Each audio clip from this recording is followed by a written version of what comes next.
गिबियाव नोंथांमोननि सिगांखौ बरायग्रोबाय दिनैहाय दाउलिगुरि प्राइमारिनिफ्राय साउथ जामगुरि होननाय गामिनि साउथ खुंगुरि खोला खुंगुरि होननानै बुङो बिथांमोना गामि हलैनो दिनैहाय गावबुराजों लोगोसे बयबो जोंनि फुराना बिपिएफनि कर्मिजोबमोन बिथांमोना आंजोंनो सिगांनिफ्रायनो मावबाय थाग्राखामोन बिथांमोना दिनैहाय फैनानै आंजों जयनिं जाफैबाय दा बिसोरखौ आं बरायनानै लाबाय दा लासै लासैनो आं बनगाव समस्थियाव नुहुरगासिनो दं लासै लासैनो बयबो बिजेपिआव हाबनो थाखाय दले बले रायलायगासिनो दं लासै लासै आं मोनजोबगोन आरो आसा खालामदों निस्सय इसिबां फुराना जोंनि बिपिएफनि वार्कारफोर सापर्टारफोर बिथांमोना आंजोंनो फैगोन होननानै आसा दं आरो मिजिंथिदों निस्सय फैगोन दासिमबो आंजों गोबां मानसिया रायलायगासिनो दं रायलायबाय थागोन लागातार आं जयनिं लालांबाय थागोन इलेक्शनसिम जेब्लानाखि इलेक्शन जाया बिसिम आं लाबाय थागोन दिनै साबेसे जइन जादों दिनैहाय बिदि मानसि हिसाबैथ' नङा न'खर हिसाबै दिनैहाय 20 न'खर फैदों दा 29 न'खर हिसाबै बिसोर साफा साफा फैदों दिनैहाय दा बिथांमोनखौ आं गोजोनदों 29 न'खर फैबाय माने बे खोला खुंगुरियाव माने गैला होननानै सोरबा थानो हागौ गासिबो मानसियाथ' आंखौ मोजां मोनजोबा मोनसे पार्टिखौ बा बिजेपिखौबो मोजां मोनजोबा बयहाबो आलादा आलादा आइडिय'लजि थायो बे हिसाबै दिनैहाय 29 न'खर फैबाय दा आसा खालामदों दाउलिगुरि प्राइमारि हिसाबै दिनैनि दिनाव बांसिन जिखि पार्टियानो थाया मानो गासिबो बिजेपिआव फैखाजोबगोन आरो फैबायबो देरहानाया खाथां दाउलिगुरि प्राइमारि हिसाबै बनगाव बिएफआव नोंथांनि देरहागोना माबायदि दानि थासारिया दानि थासारियावथ' आं नुहुरनानै मोनदों रायजो राजाफोरनि खना खनला रायलायनाय बुंनाय गासिबो फुराना बिपिएफफ्रा आंखौनो इलेक्सन फैबा जिखि बुङा मानो जिखि लिडारानो फैया मानो जोङो राजिब सारनोनो बरखौ होनानै देरहागोन होननाय खोथाया दङ दा बेफोरखौ खोनानायनि लोगो लोगो आंनि गोसोआबो बिराद गोजोनदों आरो निस्सय आसा खालामदों आं देरहानाया 100% खाथांबाव खुनु आरो बेले बेजे गैया बनगाव समस्थियाव दासान्दि इउपिपिएल आरो बिपिएफ बिथांमोनाबो गामि गामि हाबनानै मिथिं खुंबाय थानाय बेथ' राजनितिनि मोनसे सिस्टेमखा बयबो हाबगोन बयबो बुरखायगोन आंबो थांगोन बिसोरबो हाबगोन बेखौथ' रावबो बादा होनो हाया दा बिपिएफ हिसाबै आं खोनादों गोदान केन्डिडेट जागोन होननानै बे बिथाङा हयथ' गोदान हिसाबै बेखौ रावबो सिनायामोन दा बिथाङा सिनायनो थाखाय दा हाबदों जानो हागौ प्राइमारि आरो इउपिपिएल हिसाबैबो जेनेबा बनगाव दासिमबो खाथां केन्डिडेट गैया बिथांमोना बयबो दा हाबलायगासिनो दं सोर मोनो आंखौ मिथिनो मोना खिन्थु बिपिएफनिफ्राय आङो कुमल नार्जारिखौ आं खोनाबाय बिथाङा दा हाबगासिनो दं बे हाबनांगोन उफाय गैया गोदान हिसाबै बे हाबखानांगोन बे जाहैबाय नोंथांनि मोनदांथिया आंनि मोनदांनायाथ' आंनि थाखाय बेयो जेबो खोथा नङा आरो साननांगौ आंहा जेबो गैया बेखौ गेलेथों बिथाङाबो बयबो राजनितियावथ' गावखौ दुरबल होननानै लाया बयबो देरहागोनखौथ' होननानै लाखागोन बे 2 जौखोन्दो 300 देरहागोन होननानैबो लानो हागौ खिन्थु 2 जौखोन्दोथ' देरहायाना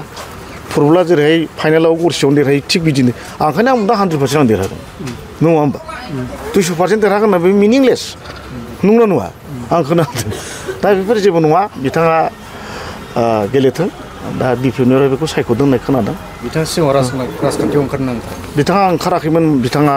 साख्रि मावदों आंनि मिथिनायाव बिथाङा साख्रि मावदों दा रिटायार जाबाय भिडिअ होननाय खोनादों आं भिडिअ सिनायखायो आङो गोदोनिफ्रायनो दानिल' खोथा नङा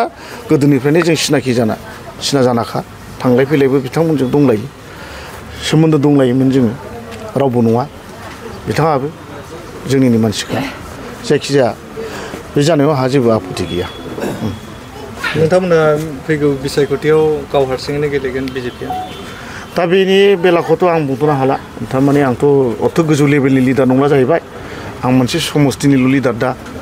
दा बेखौ हयथ' गोजौ लेभेलाव रायलायनायनि सायाव मा रिजाल्ट फैयो बेनि सायावसो थासिगोन दासिमबो इंगित मोनथ'नाय जायाखै खिन्थु बिजेपि हिसाबै बनगामियाव टिकेट मोननाया आंना खाथां आरो जिहेतु बावैसो सान सिगां जायखौ बुङो रेवरेवा नार्जारि बिथाङा बिजेपि दोलोखौ नागारबाय मा बुंगोन ना बिथाङा मा जाहोनाव नागारदों आं बेखौ बुंनो हाया नाथाय आसा खालामदों बिथाङा फिन गिदिंनानै फैफिनगोन हयथ' माबा मोनसे उसुबिदा माबा मोनसे सिन्था खालामनानै थांदों जानो हागौ जोंहा बे थांनायाव जेबो बुंनांगौ गैया थांथों बयबो राजनितिनि दरजाया सबसमाय खुलाखा बयबो थांलाय फैलाया थाखायो खिन्थु बिथाङा मा जाहोनाव थांदों आंखौ आं मिथिया खहा लाबोगोन नामा जुदि थांबानाय जायो खहाथ' बिदि जाया खहाथ' नोङो मोनफ्रोमबो राजनिति दोलोआव बिदिनो गोबां नेताफ्रा थांलाय फैलाय खालामो माथो बिदिनो एसेटिस थाफिनो माथो पार्टिफोरा खहा जानाय नङा आसा खालामनो बिथाङा गुरायनानै फैफिनगोन क'क्राझार जिल्लानि सिङाव थानाय जिहेतु माखासे समस्तिफोर दं बिजेपि दोलोआ बिजाथि फसंजोबगोन ना बेखौथ' दाखालि जोंहा मानव गेदेर आसामनि आफादगिरि मानव गेदेर दिलीप सखिया बिथाङा बुंबाय जे जोङो गासैयावबो गेलेगोन होननानै बुंनायाव ओमफ्राय मोननै सिटखौ गेलेनाय नङा जायनाखि जोंनि बिजेपि पार्टिया सनमान होयो जिहेतु फुराना चिफ हाग्रामा सार आरो प्रमद सार बे सान मोननैनि जायगायाव जों होनाय नङा गेलेयोबा जोङो 38थाखौ गेलेगोन होननानै बुंदों नाथाय बे बुंदों बेथ' राजनितिनि खोथासो जाहैबाय माब्ला मा सोलायो फात्ता मोना दिनैसिमबो बेखौ आं बारा बुंथ'नो हानाय नंला थारमाने बिथांमोनहासो डिसिसन खालामगोन आरो दा गोबाव दंबावो हिसाबै थेंक इउ थाखो 5 आरो मेट्रिक आनजाद उथ्रिसार जागोन फरायसाफोरनि थाखाय गोजोनथाव रादाब गोनांथि आरो मोजां खाबुफोरखौ लानानै गुन गोनां सोलोंथाइ होनो नोंथांमोनखौ नेनानै दङ बड'लेण्ड स्टार एकाडेमि क'क्राझारआ 2024 इं मायथाइयाव क'क्राझार थिथागुरि समबाय मावख'नि साखाथियाव गोदानै गायसनजानाय बड'लेण्ड स्टार एकाडेमि क'क्राझाराव 2025-2026 सोलोंथाइ बोसोरनि गोदानै मुं थिसननाया सोलिगासिनो दङ बड'लेण्ड स्टार एकाडेमियाव 6 थाखोनिफ्राय 9 थाखोसिमनि फरायसाफोरा बर' बिजोङाव आरो 11 थाखोनिफ्राय 12 थाखोसिमनि फरायसाफोरा बर' बिजों आरो इंराजि बिजोङाव मुं थिसननो हागोन बेनि थाखाय आर'ज बिलाइ आरो पान्डुलिपि बिलाइगासिनो दङ 11 थाखोनिफ्राय 12 थाखोसिमनि फरायसाफोरनि थाखाय आखा-फाखा आरो रोंगौथि गोनां फोरोंगिरिफोरखौ लानानै साइन्स कमार्स एन्ड आर्टस मोनथाम स्ट्रिमनि सायाव फरायसाफोरखौ गुन गोनां सोलोंथाइ होनानै बायदि बिथिंजों सोरगिदिं जौगाखांनाय लाबोनो साखाफारा क'क्राझारनि थिथागुरियाव थानाय Bodoland star academy Bodoland star एकाडेमियाव मुं थिसननोब्ला बाङाइ बेसेनाव मुं थिसननायनि गेजेरजोंनो फरायसाफोरा गाहायाव होनाय माखासे खाबुफोरखौ मोननो हागोन इंराजि सोलोंनायनि खाबु साखोन-सिखोन थाखो खथा बिजाब बाख्रि BPL थाखोनि फरायसा फरायसुलिफोरनि मुं थिसननायाव 20% मासुल रेहाय होनाय बेजों लोगोसेनो नोंथांमोनहा JEE नीट आनजादनि थाखाय बेसेन नाङै फोरोंथाय मान्थलि मक टेस्ट जिउ राहा दानाय बायदि गियानलु आयदाफोरनि उफ्रा सोलोंफारिफोरनि खाबुफोरखौ मोननो हागोन हौवासा आरो हिन्जावसाफोरनि थाखाय मुलाम्फा गोनां मोजां जामुं आरो मोजां थाग्रा खथानि खाबु गोनां हस्टेलनि खाबुफोरखौबो मोननो हागोन बिदिब्ला गोबाव खालामाजासे नोंथाङाबो बड'लेण्ड स्टार एकाडेमियाव थाबैनो मुं थिसननायनि थाखाय सुलाद लादो आबुङै मिथिनो थाखाय जानबुं अनजिमा 6000349997 एबा 7638008149 एबा 6003494371 आव फोनांजाब खालामदो।